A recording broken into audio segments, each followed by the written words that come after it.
revolutionary unrest, which today afflicts the entire Western world, goes far deeper than is generally supposed. Its root cause is not cultural Marxist propaganda, nor the after effects of 1945, nor did it issue from the French Revolution, but from a process of racial impoverishment, which destroyed all the great civilizations of the past, and which threatens to destroy our own. This grim blight on the health of civilized society was correctly diagnosed in the 19th and early 20th centuries. However, in the period since, this recognition has been deliberately obfuscated by every Western institution and government, with heavy penalties laid against any who dare speak of it. For it is the taboo which keeps the present liberal socialist system in order, as it swiftly carries European culture to the brink of its extinction. Civilization is complex.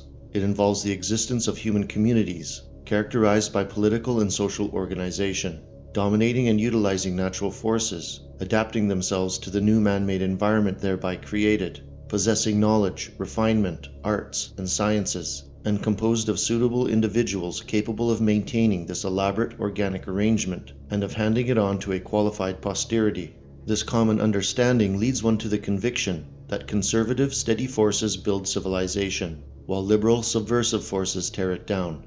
Stagnant or decadent peoples, therefore, cannot bear its responsibility, as it becomes a burden to them, for civilization is a continuous work with continuous benefits, and this is inevitable in a universe governed by laws which decree that something may not come out of nothing.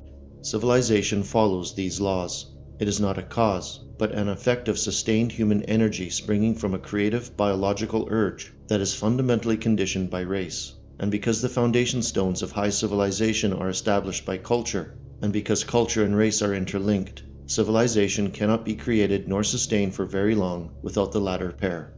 European civilization, which is presently and systematically being stripped of its racial and cultural components by the process of progressive liberal socialist politics, dictated via constant oppression, now has its bedrock exposed.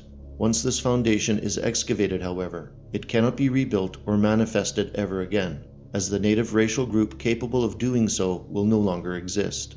Those diverse peoples, now flocking to the West and entering it by the tens of millions, flee here from uncivilized regions, and were incapable of creating any decent, lasting, healthy society of their own, but now seek to obtain the benefits of one that was not of their production, one that took millions of sacrificed lives to build over millennia. The chaos this will undoubtedly cause shall affect the well-being of all of humanity for over the next 10,000 years, and this is by design. Whether through religious antipathy, a cultural inferiority complex, foreboding new customs, or simple jealousy, the instinctive urge from the vast majority of these newcomers will range from unreasoning dislike to quiet hatred and gradually outright rebellion. These feelings will not be directed at supposed imperfections in the social order, but against the social order itself. That is to say, against the builders of Western civilization. This is a point which is rarely mentioned, and still more rarely understood. We must realize that the basic attitude of those born from uncivilized nations is a natural instinct against civilization of any kind. They arrived here for the comforts of the West, but not from any love for it.